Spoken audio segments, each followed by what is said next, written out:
Isang mapagpalang araw po sa bawat isa. A blessed Sunday. Can we all please greet everyone beside us, around us. A blessed Sunday. We are so excited to worship the Lord for today. Amen po ba?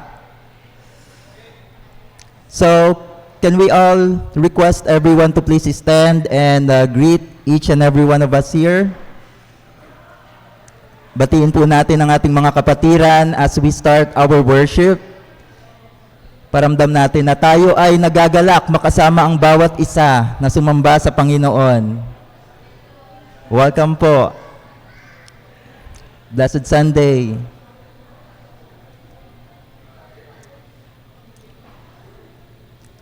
Ayan po, batiin po natin ang bawat isa.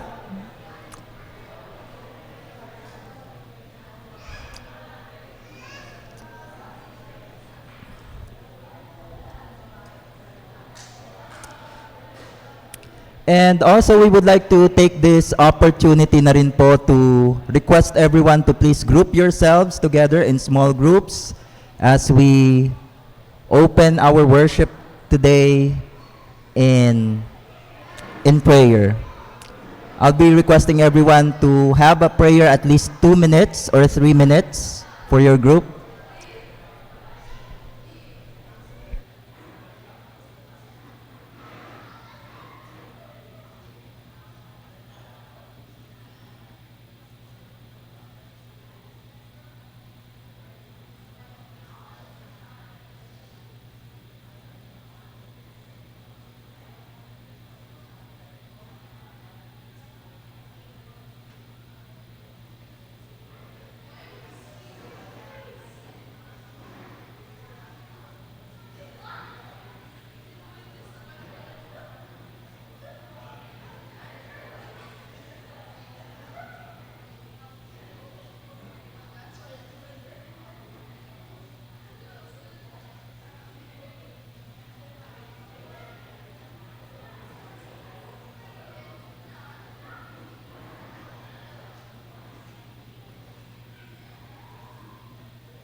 And again, Blessed Sunday sa bawat isa. Just a few announcements po before we proceed sa ating call to worship verse.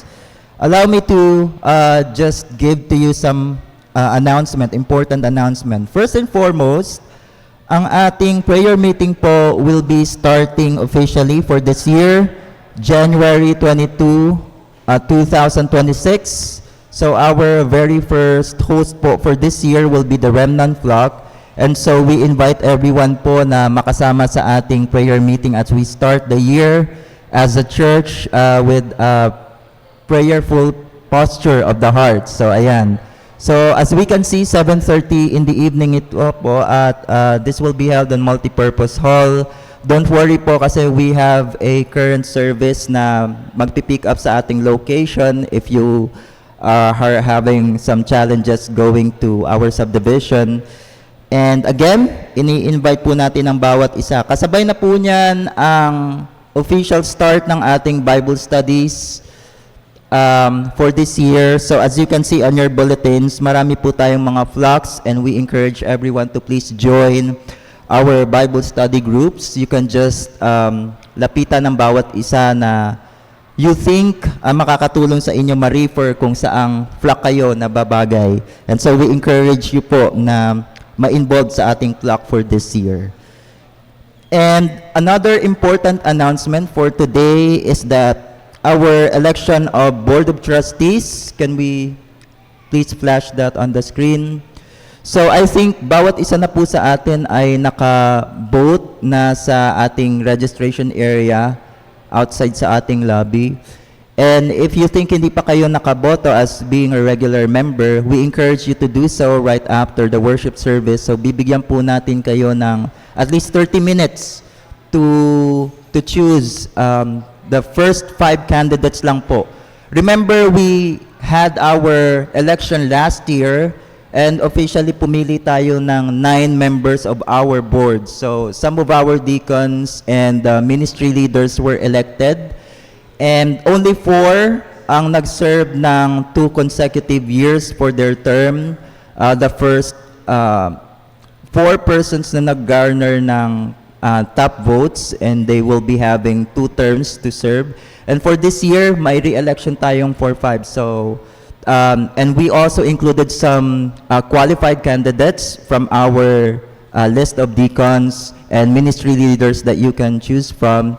And we're also praying as a church na mailagay sa leadership, volunteers ng ang mga servants na ito to lead our church. And this is not just to lead the church alone, but to represent the entire congregation bilang katawan ni Kristo sa pagde-decide. So, we will also be having our Lord's Table for today. So, I request everyone to please prepare our hearts as we approach the throne of grace ng ating Panginoon sa pamamagitan ng Lord's Table. And we also encourage everyone to please silence your phones, to avoid any distractions. And another important announcement here is our Children's Sunday School will start on February 2026. So we request all parents who brought their children today to send them at the multipurpose hall for them to attend prepared activities for them. So we prepared something for them. And we encourage you to do so, to proceed right after our worship service then to gather at Multipurpose Hall. So we would also like to welcome some of our visitors today and we're so glad na makasama kayo sa aming pananambahan sa araw na ito. If tinawag ko po ang inyong pangalan, kindly please stand up. For Makoy Diaz, welcome po sa ating simbahan, sa ating pananambahan. And also for Connie Toy Harada, welcome po. And they are cousins. Magpinsan po sila. Marami pong salamat sa pagdalo sa ating pananambahan. And we're just so glad to have you here. We're praying na hindi ito ang first and last time na makakasama namin kayo, but to be part of our family for the entire year up to 2026. Meron pa po bang visitors for today? Kung wala na, I invite everyone to please stand as we read the call to worship verse which can be found in Isaiah chapter 40 verse 28 to 31. It says, "Do you not know? Have you not heard? The Lord is the everlasting God, the creator of the heavens of the earth. He will not grow tired or weary, and his understanding no one can fathom. He gives strength to the weary and increases the power of the weak. Even youths grow tired and weary, and young men stumble and fall. But those who hope in the Lord will renew their strength. They will soar on wings like eagles. They will run and not grow weary. They will walk and not be faint." Let us all pray as a church. Father, we want to thank you for this wonderful privilege, Panginoon, na makasamba kami sa inyo. Maraming salamat, O Diyos, sa ibinibigay niyong pagkakataon sa amin na makita ang inyong kabutihan sa aming buhay. And this worship service, Lord, is just another way for us to thank you sa inyong katapatan sa aming buhay.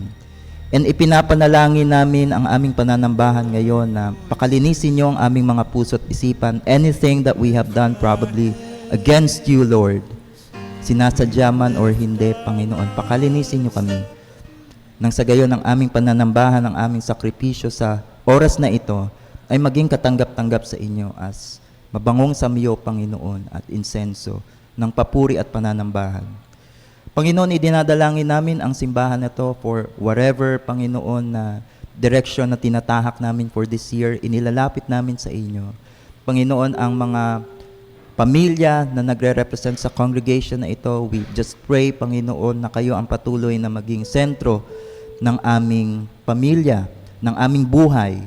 And sa gayon, Panginoon, ang aming pananambahan sa kada linggo na aming pagharap sa inyo, Panginoon, ay maging puno ng pasasalamat, pananabik, Panginoon, na humarap sa inyo, makita ang inyong grasya na siyang tumutustos sa amin, Panginoon, sa araw-araw.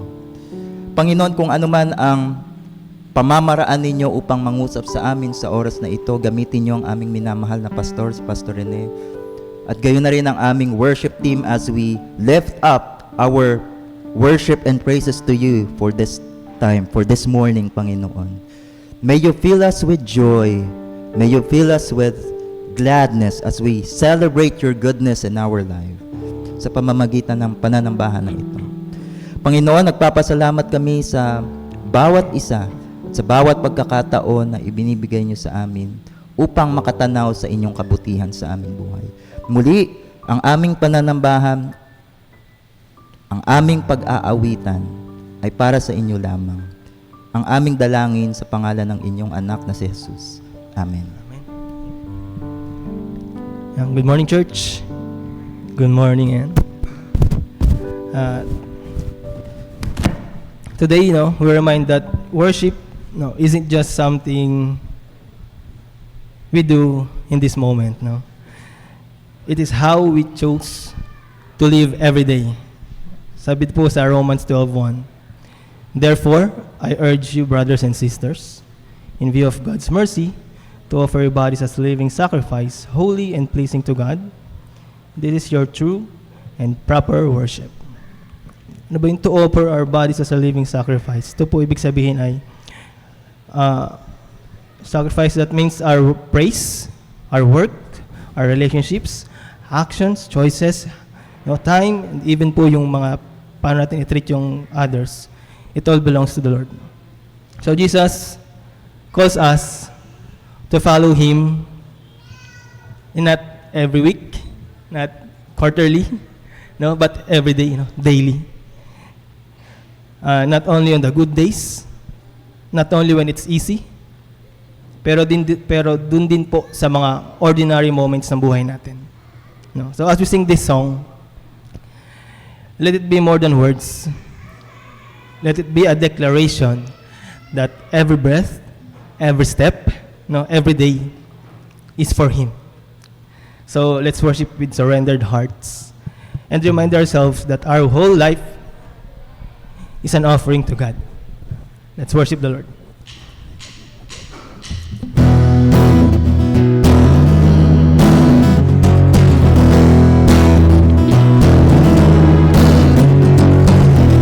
What say, Lord, you gave me life and I can't explain just how much you mean to me now that you have saved me, Lord. I give all that I am to you, that every day I give be a light that shines your name.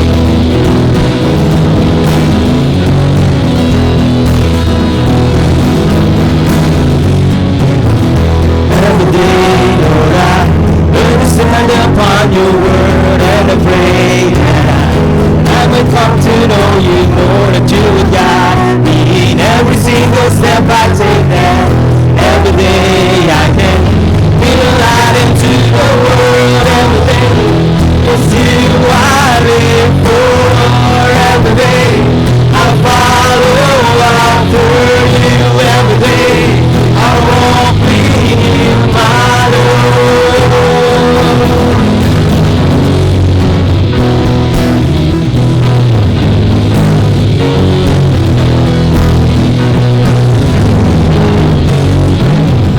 Every day, Lord, I will stand upon your word and I pray that I might come to know you more, that you will guide me in every single step I take there. Every day I can be a light up to the world. Every day it's you I live for. Every day I'll follow after you. Every day I'll walk with you, my Lord. Every day it's you I live for. Every day I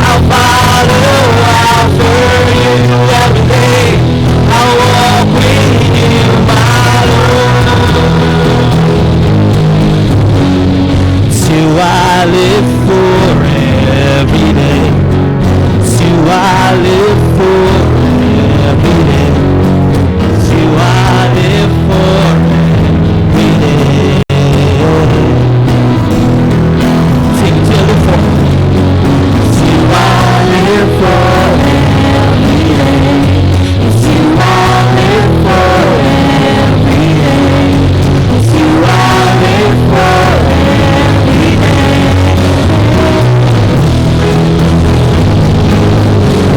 It's you I live for every day. It's you I live for every day. It's you I live for every day.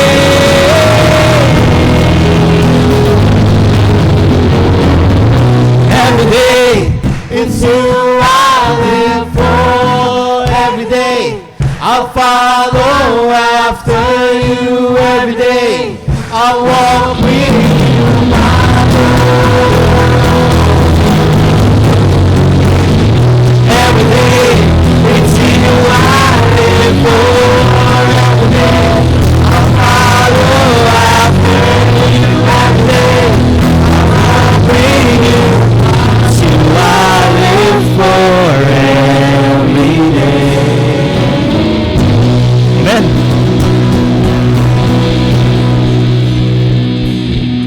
In 1 Samuel 2, verse 2, it says here, there is no one holy like the Lord. There is no one besides you. There is no rock like our God. So as we continue to worship the Lord, we're reminded that God alone is holy and there is no one like Him. Amen po ba? Amen. Yung pagmamahal ng Panginoon is firm, faithful, and unshakable. And it's on that love that we choose to build our lives. Our next song is a prayer of surrender. No? It says, Lord, be my foundation. Lord, shape my heart. Lord, lead me in your love. So as we sing, let's open our hearts and invite God to build every part of our lives. Our thoughts, our plans, and our future on Him alone. Patuloy natin siyang papurihan.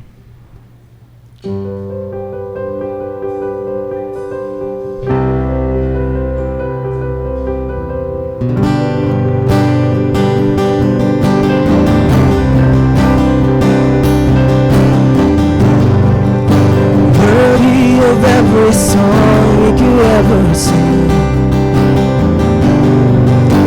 worthy of all the praise we could ever bring, worthy of every breath we could ever breathe. We live for you.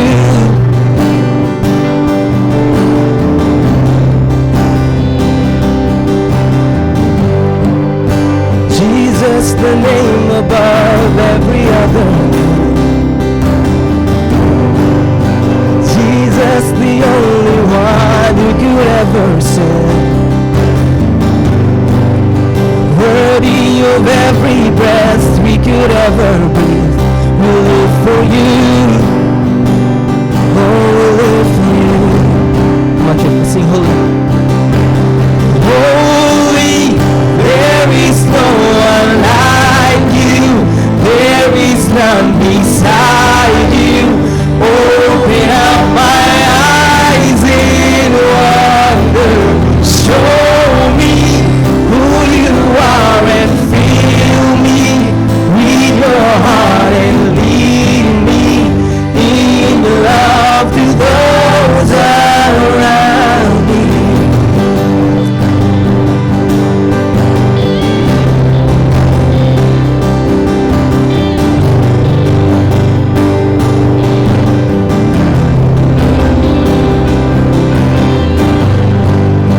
Worthy of every song we could ever sing, worthy of all the praise we could ever bring, worthy of every breath we could ever breathe. We live for you.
center of it all.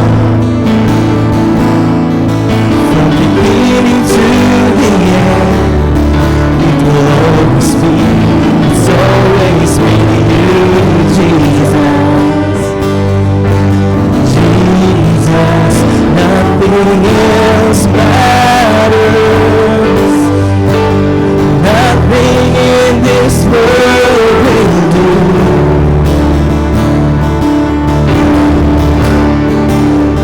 Jesus, you're the center. Everything revolves around you. Jesus, you are the center of it all. Center of it all.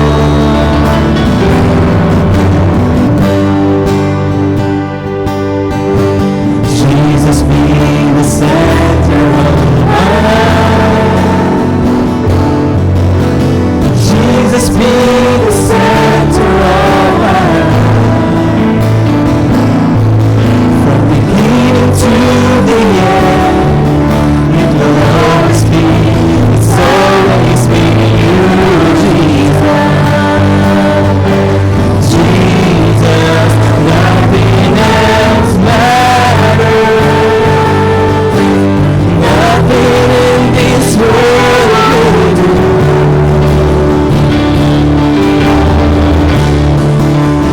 Jesus, you're the center. Everything revolves around you. Jesus, nothing else matters. Nothing in this world will do.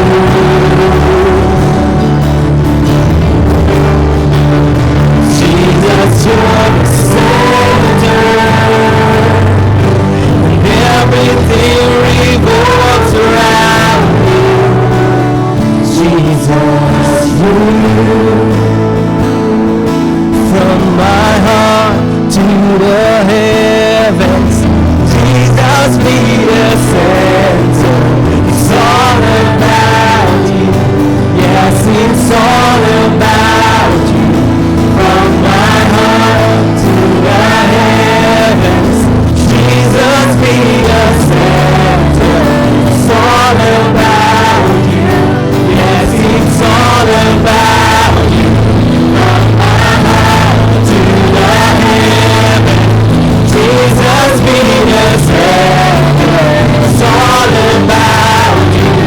Yes, it's all about you. From my heart to the heavens, Jesus, be the center.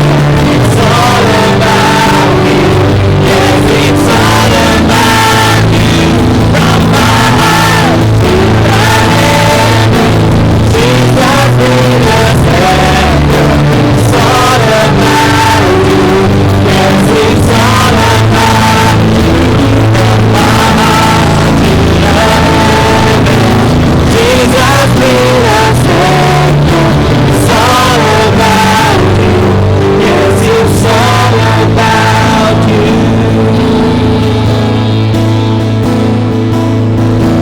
Jesus, be the center of your church. Jesus, be the center of your church. Every knee will bow, and every tongue shall confess you, Jesus. Jesus, Jesus,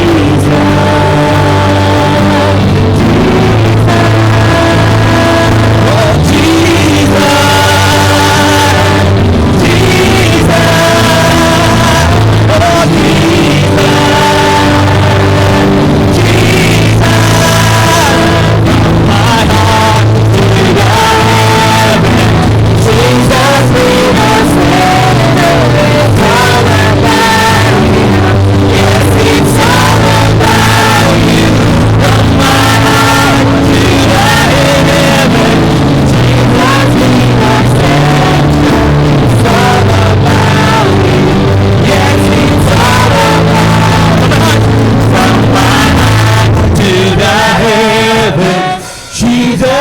the center. It's all about you.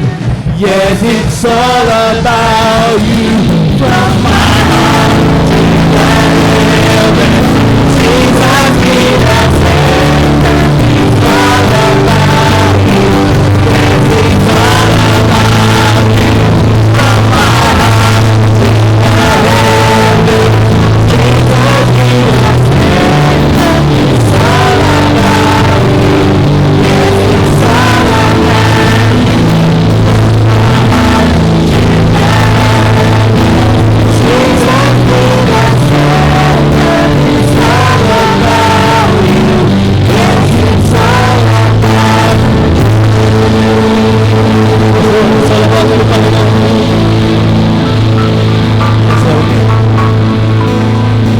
Salamat, Panginoon. Kasi know, Panginoon, na kayo ang aming foundation, ang aming sandigan. Kayo, Panginoon, ang nagiging sentro ng aming buhay. Patuloy kami, Panginoon, na magpupuri, maglilingkod, Panginoon, sa inyo. Patuloy kami nga asa, Panginoon, sa inyo. Ang aming pandalangin na patuloy kayong pumagitna, Panginoon, sa aming buhay. Patuloy kayong, Panginoon, pumagitna sa aming pamilya, sa aming mga kaibigan, sa aming kapwa, Panginoon. Kayo, Panginoon, nawa ang maging Diyos ng buhay namin. Salamat, Panginoon, sa pagkakataon na meron kami. Na kaya namin, Panginoon, i-pour out yung aming puso. Ibigay sa inyo ang lahat ng papuri, ng pasasalamat, ng aming kasakitan, lahat aming nararamdaman. Salamat, Panginoon. Ang lahat ng papuri ay sa inyo lamang. Ang lahat ng pasasalamat ay karapat-dapat sa inyo, Panginoon. Ito po ang aming samot dalangin sa tanging pangalan niya ng si Jesus. Amen. Amen.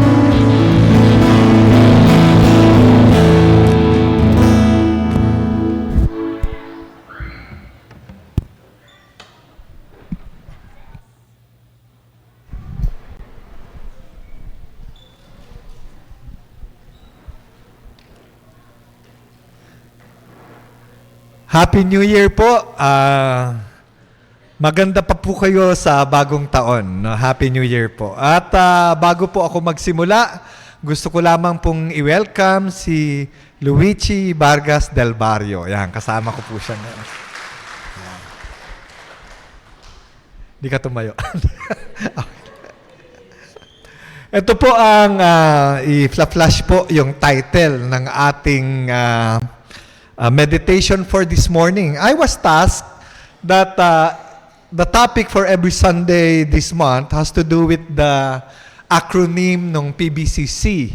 And I guess yung letter C sa akin has to do with commissioning in service, which I would like to preach on as an application later kasi may rational yun eh. Bakit ka maglilingkod? Ano yung incentive sa paglilingkod sa iyo? Ayan. Kaya ang incentive na yun ay tinatawag nating God's faithfulness.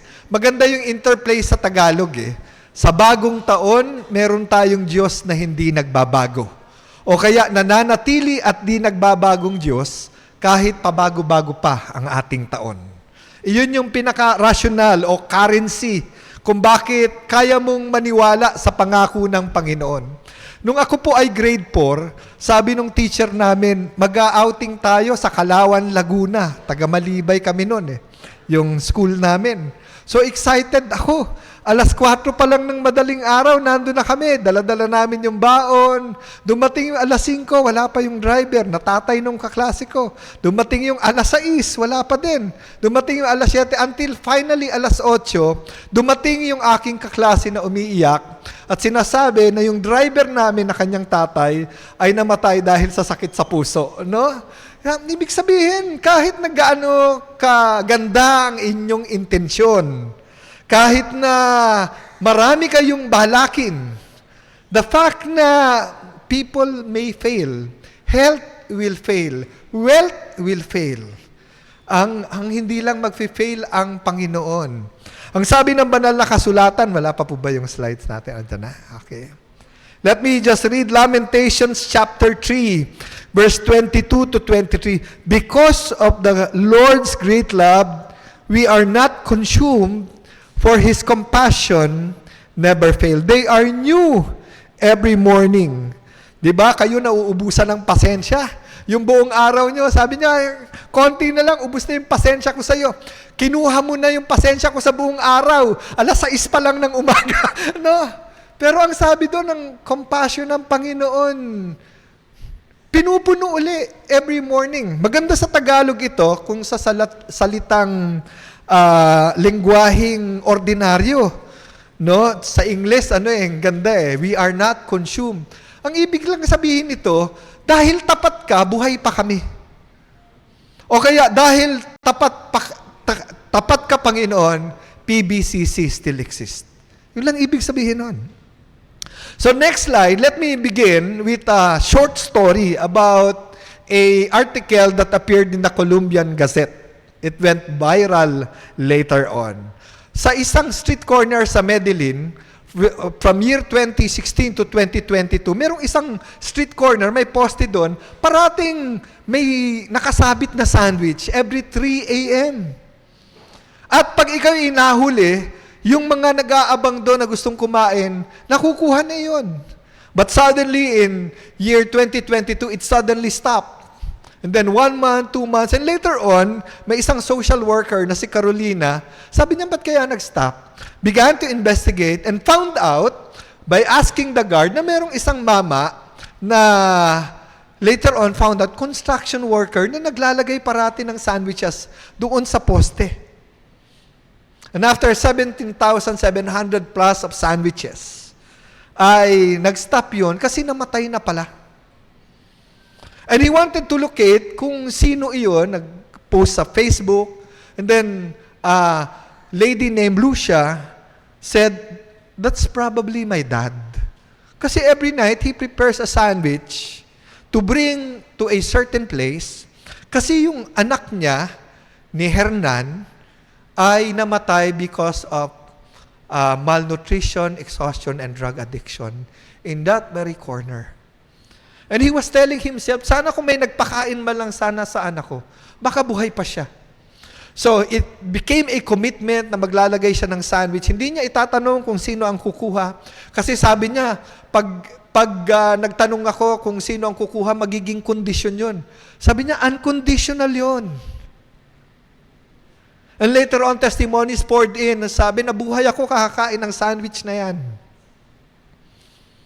Yung iba, sabi, ngayon may trabaho na ako, nakabangon ako dahil sa sandwiches na yan.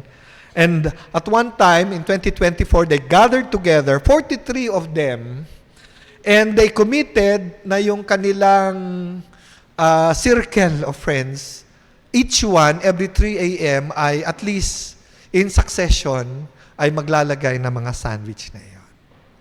What an act of faithfulness, di po ba? But even that will stop. Anong ibig sabihin sa atin that God is faithful? So next slide, tingnan natin ito. Ito sinasabi. God's faithfulness is what we call His ability to keep His word. We have a word for that. We call it integrity. It means He is consistent and whole. Integral. Ibig sabihin buo. Parang sa mga math, no? Integral numbers. No breaking, no cracks, no turning back. In terms of moral conduct, we call it integrity. 2 verses to bolster that fact. Next slide. Nakalagay dito, 2 Timothy 2:13, if we are faithless, He remains faithful. Let that sink in. If we are faithless, if we fail, yun ang ibig sabihin nun, He will not. Alam nyo ba ang kaaway? Si Satanas. Gustong lagyan ng marka ang buhay nyo. And ito yung pinakaunang storya sa Biblia, sa mga Bible students natin, no? Yung mga nag-aaral sa extension class. Di ba? Yung mga nagsubmit na ng mga requirements nila. Kagabi. kauna-unahang book that was actually written is the Book of Job. Book of Job. And the Book of Job is the primal understanding of humanity. Na may mga bagay na hindi ka maintindihan. And Job was also asking in his life, did God fail? Kasi si Satanas naghahanap ng buhay na pwede niyang ituro sa Diyos, in this life, you failed. In this life, you failed. Tingnan mo yung katabi mo ngayon o yung nasa likod.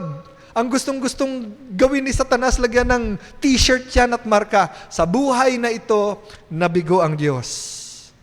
Pero sabi sa 2 Timothy, like Peter, 3 times, we look at the eyes of Jesus with conviction, saying, Lord, even if you are sentenced to death, I will follow you. But when the moment came, pressure came, the future came, health came, and sabi niya, I failed. But Jesus said, I prayed for you. I prayed for you. He will not fail sa buhay natin. Psalms 138 verse 2, sabi niya, ang ganda ng pagkakasabi, I will worship towards your holy temple and praise your name for your loving kindness and your truth. For you have magnified your word above your name. Alam niyo ba, ibig sabihin nun, itinaas ng Diyos ang kanyang salita kaysa sa kanyang reputasyon. Itinaya ng Diyos ang reputasyon niya sa kanyang pangako. That's why He will not fail. May isang napakagandang ilustrasyon sa Old Testament, medyo gory ng konti, next slide, about Abraham. So yung kwentong na ito, let me summarize po. It's Genesis 15. Inaalala na naman ni Abraham, di ba Panginoon, nangako ka na ako ay pararamihin mo ang aking lahi, walang magmamana ng aking lahat ng ito, kundi yung aking pinakakatiwala. Sabi ng Diyos, Abraham, sinasabi ko naman sa iyo, hindi mangyayari yon. Magkakaroon ka ng sariling anak mula sa iyong katawan. Eh yung katawan ni Abraham, 99 years old na. Buti ako 56, na? Iimbitahan ko kayo sa dedication ng aking anak. At sasabihin ni Pastor Benji, anong pangalan nito? Abraham. Abraham ang pangalan ng bata? Hindi. Abraham daw ang pangalan ko. So, nagkaroon ng tagpuan si Lord at si Abraham sa isang contract na popular during that time. And the contract was, kukuha kayo ng iba't ibang hayop, hahatiin nyo sa gitna mula ulo, at ilalagay sa isang lugar. At magkakaroon ng maraming dugo yun. So it's a contract by blood. At yung dalawang party, mag-uusap doon sa gitna, and they will stipulate their conditions. And, katulad sa book of Jeremiah, the punitive phrase, eto, pag hindi ko ginawa yung aking pangako, katulad ng hayop na itong hinati sa gitna, gayon nawa ang mangyari sa akin. So that's the popular contract ng blood. What happened? Nung hinati na ni Abraham, nung nando na, pinipigil niya na yung mga hayop para wag kainin ng mga wild animals, sa tagal ng pag-aantay ni Abraham, nakatulog siya. And yet, kahit natulog siya, yung Diyos, dumaan sa pamagitan ng isang anthropomorphic symbol o pagsasakatawan ng presensya ng Diyos na isang blazing pot. Sa gitna ba huminto? Hindi, hanggang doon sa punto ni Abraham, as if to tell Abraham, you may fail this contract, but I will not. And if I fail, may my own blood suffer. God did not fail. Abraham did. But nonetheless, it is God's Son who suffered. Kaya, kung titingnan mo yung krus ng Kalbaryo, next slide, this is actually a contract by blood. Sabi, through the blood of Jesus Christ, He is actually telling us, what more can I give to let you know that I am faithful sa iyo? Parang blood compact yun. Ano pa ang dapat kong gawin para ipakita sa iyo na tatayuan ko ang aking salita? Kaya yung Lord's table natin mamaya, view in that context is a contract. And Jesus saying, in my blood is the new covenant. Another word for covenant, promise. Another word for promise is contract. It is my promise to you that everything I said will come true. In the book of Hebrews, people were getting tired because there was an ongoing persecution. And they were saying na in good times, pinupuri natin si Jesus, sumusunod tayo sa Kanya, nakakita tayo ng mga miracles, narinig namin yung Kanyang mga himala, naranasan namin yung mga pagpapala. But during the time when persecution came, people were asking, totoo pa rin kaya yung pangako niya? And this is the response. Next slide. Jesus is the same yesterday, today, and forever. Ito yung response ng Panginoon. So ano yung ino-offer ng Panginoon sa atin? Sa inyo, sa atin, at patuloy na tinitindigan at tinatayuan niya. Okay? Jesus offers relief and release.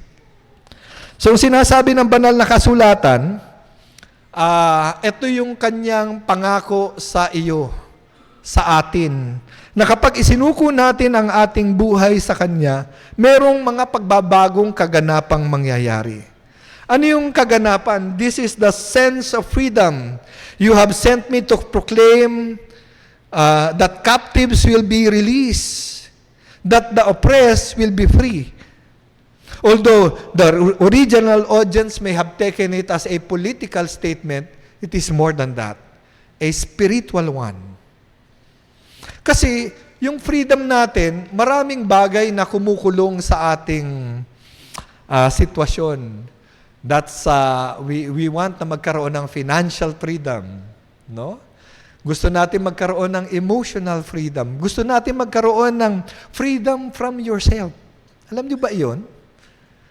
Sino na dito ang nagsabi na, ba't ko naman ginawa ito? Bakit na naman ako nagalit? Bakit na naman ako nanigaw? Bakit na naman parang gusto kong barilin yung umovertake sa akin? Road rage. No? Hindi ka makalaya sa ugaling yun. And yet, Jesus says, I can give you freedom. You can have the freedom to forgive others who hurt you. Maniwala kayo sa counseling ministry ko. Mga 80% nakakulong sa galit. Galit sa magulang, galit sa anak, yung galit sa asawa. Hindi makawala. At nagtaka ako sa isang counseling session, yung galit niya, elementary pa siya. Hanggang, sabi ko, napakunot noo ako. Pastor, ba't kayo galit sa... Pastor pala yung kausap. Galit. Yung favoritism. Hindi makawala doon. Sabi dito, si Jesus can set you free. Jesus has the power to give you relief. Next slide. Tatandaan niyo po ito. God never fails. He does not intend to begin with you. God does not intend to begin with PBCC. He didn't fill your life with purpose just to abandon you midway. But when exhaustion sets in, your greatest strength is not your willpower, but your worship. Worship through. Worship through the pain. Worship through the misfortunes. Worship through the seemingly unanswered prayers. Then your perspective will change. And you will see that God never fails. Ang pangalawa, tingnan po natin. Ito pa ang isang pangako ng Panginoong Jesus. Next slide. Jesus offers restoration and renewal. For the Son of Man came to seek and to save that which was lost. So patuloy iyon ang ginagawa ng Panginoon sa atin. Hindi lang ito one time na paghahanap ng Diyos. Hindi ko alam kung bakit sa ating mga evangelical culture, pag nanampalataya ka na, parang nalagay na yung listahan mo sa Book of Life, parang pababayaan ka na ng Diyos. Hindi po. God seeks you continually in your difficulty. God seeks you continually in your troubles. God seeks you continually without end. Ang pangatlo, tingnan natin, Jesus, itong isang pangako pa, Jesus will return and actually reign. Sabi niya, let not your hearts be troubled. You believe in God, believe in me. I am preparing a place for you. Alam niyo, ito yung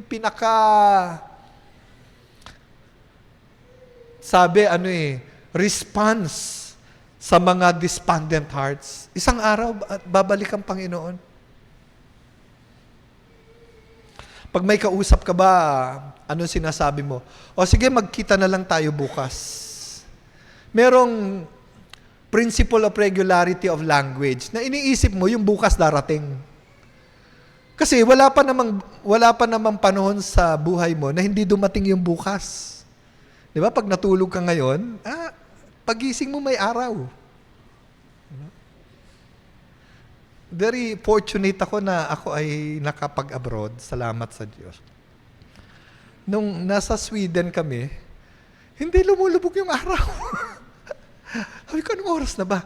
Alauna ng madaling araw na. Yung araw doon parang tanghali pa. Sabi ko, paano natutulog mga tao dito? Kaya pala yung mga kortina nila kakapal. No? Sabi ko, di pwede dito yung kantang Great is Thy Faithfulness. Ito, morning all throughout.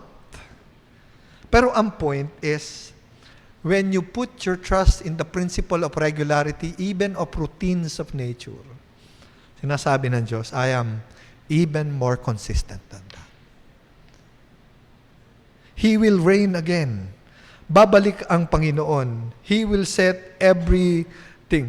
And this is what has lifted the hope of everybody all throughout the Christian world, understanding that all sufferings are temporary. All injustices are but a moment.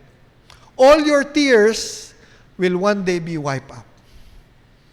Ito yung confidence natin. If we are confident in trusting that, ano yung pwede nating gawin? May 3 metrics akong pwede nating sundan. Number 1, win people to Christ. Let us show people to Jesus. Kaya may mandate .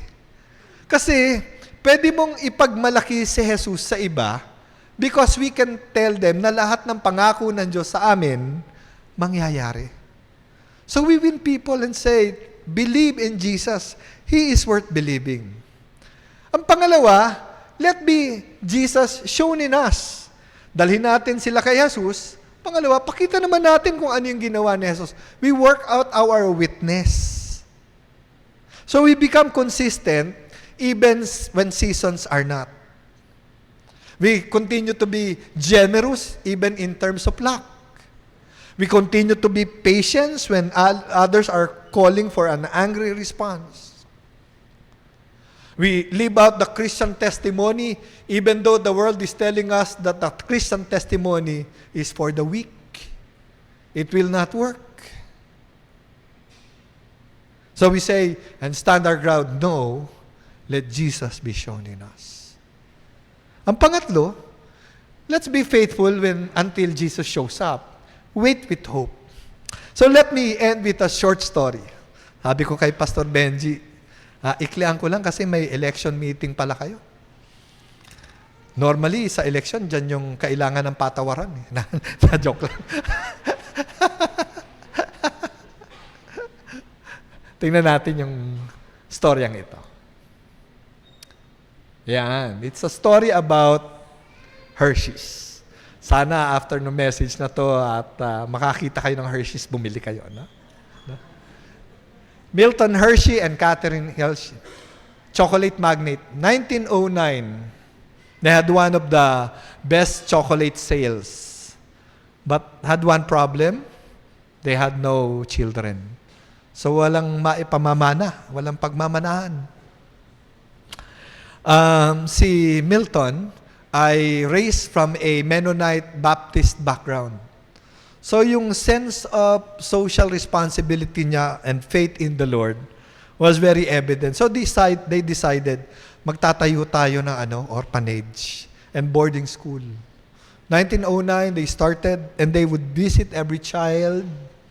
And kung ano yung kita nila sa Hershey's, yun ang pinantutustos nila. But in 1915, Catherine died. The light and the motivator of the orphanage and the activity, biglang nawala, namatay. And friends were telling Milton, it's probably time to shut down the orphanage. You need to grieve. Mag-focus ka na lang doon sa business mo. 3 weeks later, Milton did the unthinkable. He put all the wealth of Hershey's not on his name, but on a trust. Yung trust na iyon ay sa pangalan ng school. So from 4 children, naging 30, up to today, next slide. Sa ating panahon, we have 2,000 K-1 to 12 children every year. Ensuring that all the factory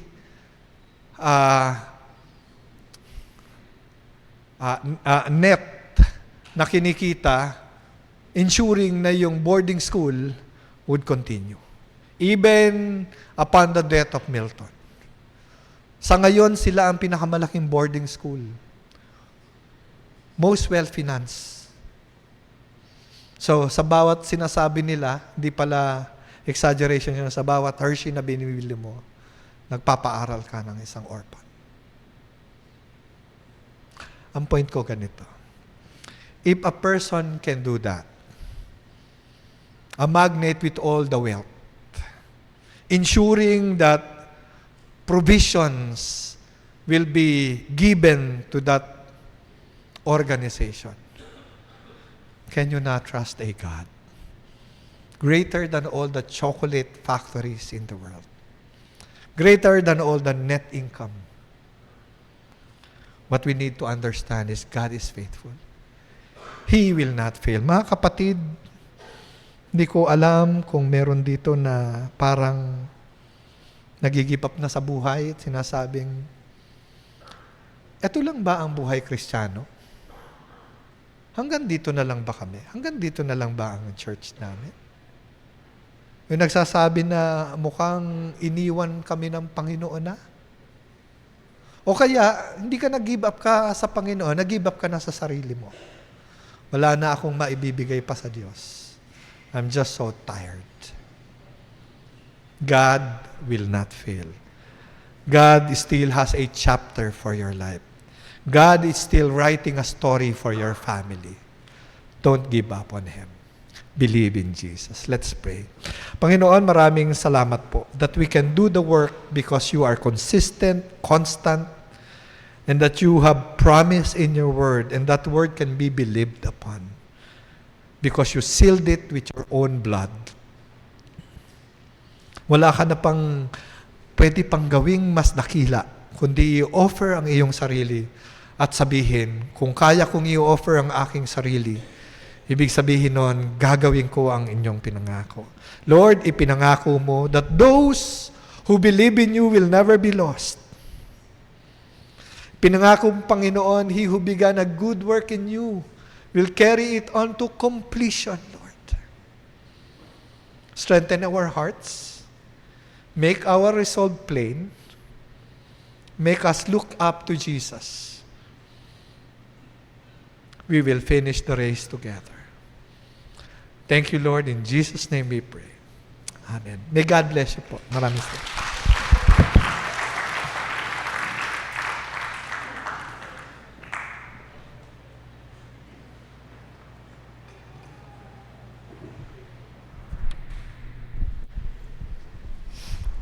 Thank you, Pastor Rene. So, hindi na ako bibili ng chocolate, Hershey's na. Shall we call on ang ating mga elders and deacons to distribute po ang ating elements?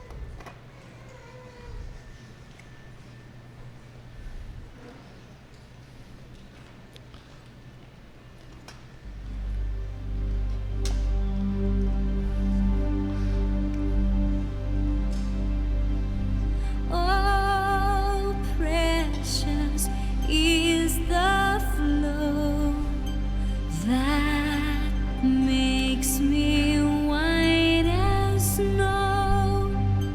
No other fount I know, nothing but the blood of Jesus.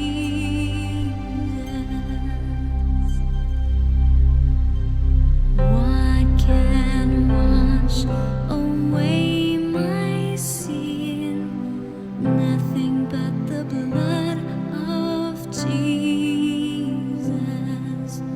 What can make me whole again? Nothing but the blood of Jesus. Oh, precious is the flow that makes me white as snow. No other fount I know, nothing but the blood of Jesus. This is all my hope and peace. Sige po, if you already have your elements, tayo po ay tumayo. And let's just thank the Lord for today. We are reminded by the message na we have everything to thank God for, no? Na nagising tayo ngayong umaga at nakikita-kita tayo ngayong umaga. Let's thank God for everything. Makes me white as snow. No other fount I know, nothing but the blood of Jesus.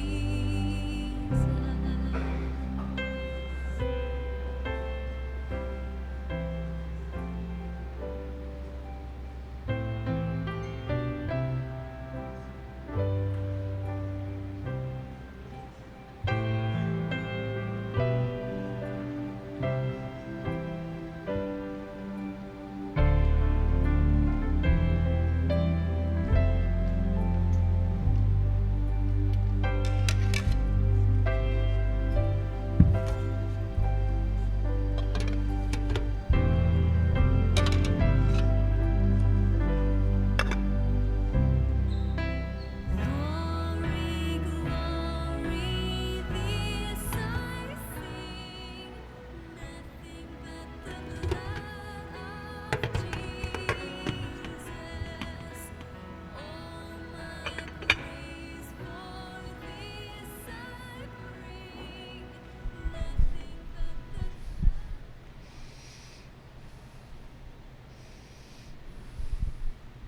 but the Shall we all read 1 Corinthians chapter 11 verse 23? For I received from the Lord what I also pass on to you. The Lord Jesus, on the night he was betrayed, took bread, and when he had given thanks, he broke it and said, "This is my body, which is for you. Do this in remembrance of me." Sabi-sabi po natin kayo ng bread.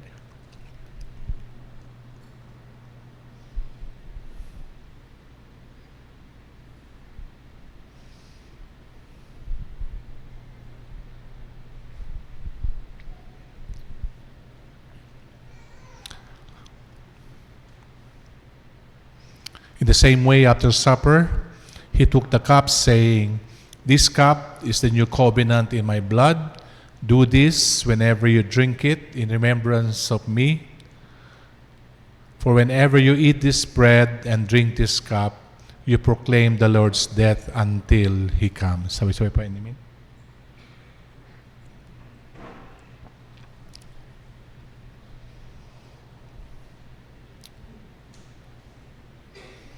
So then, whoever eats the bread or drinks the cup of the Lord in an unworthy manner will be guilty of sinning against the body and the blood of the Lord. Shall we pray?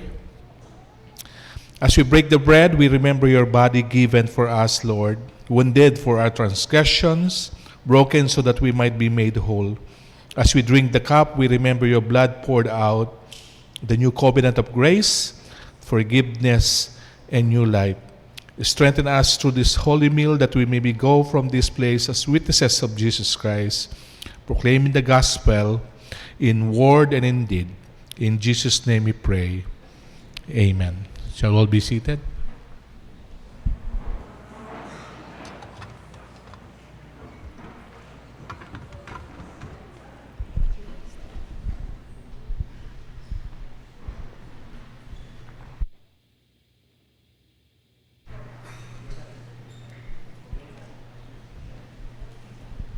Binuksan ng Panginoon ang daan upang tayo makalapit muli sa Kanya at makasamba muli sa Espiritu at katotohanan. And so, allow us to proceed in our tithes and offerings.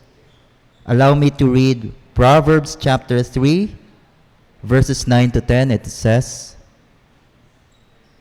"Honor the Lord with your wealth, with the first fruits of all your crops. Then your barns will be filled to overflowing, and your vats will be brim over with new wine." May I call on the deacons to collect our tithes and offerings.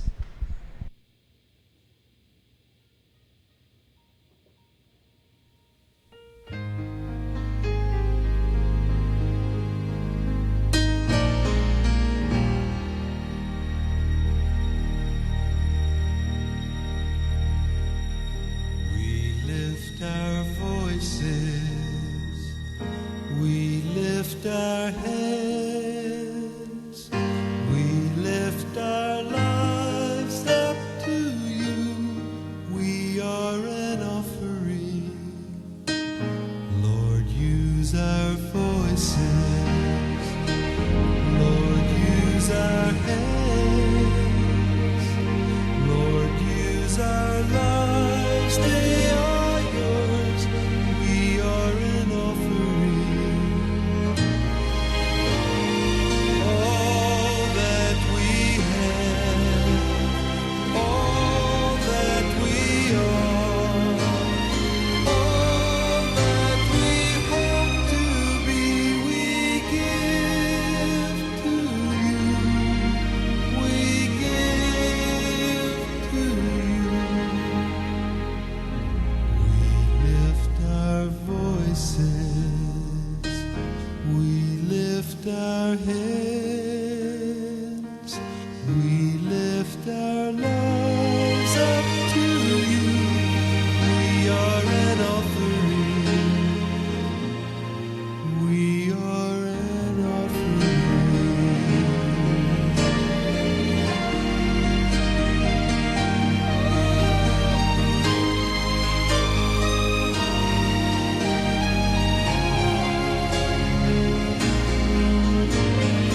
All that we have, all that we are, all that we hope to be, we give to you.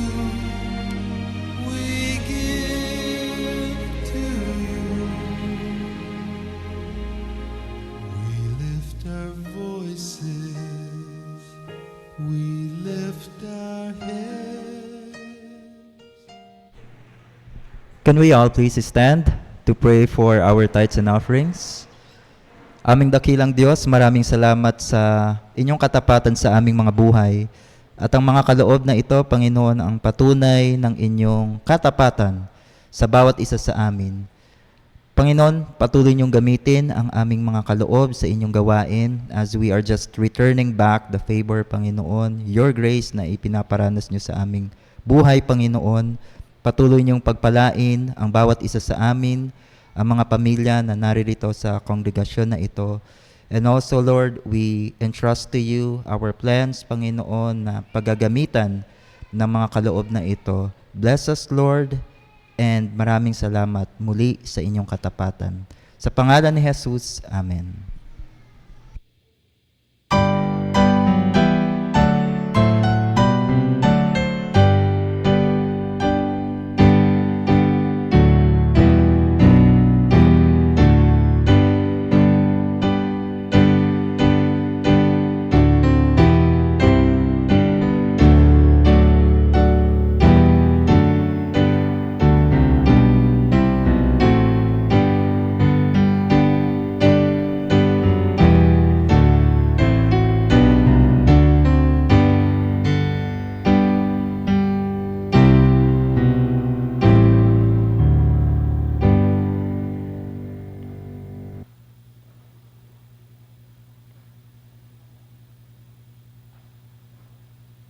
Just a few announcements po before we proceed sa ating benediction. Again, for those of us na regular members of our PBCC na hindi pa naka-vote, you can proceed po sa ating lobby and bibigyan po namin kayo ng 30 minutes at least to proceed with the voting, and then we can proceed with the canvassing. And also, meron po tayong kaunting patsampurado sa bawat isa, and so you can also proceed sa ating lobby. My call on the worship team and Pastor Benji for the benediction.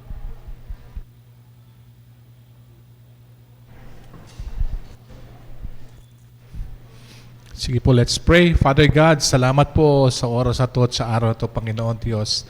We honor you and we glorify you, O Lord God. Yung aming pong mga binoto ay nawa ay pagpalain mo, O Lord God, na ito man ang karapat-dapat, Panginoon, na maging Board of Trustees. This is our prayer in Jesus' name. Amen. Be the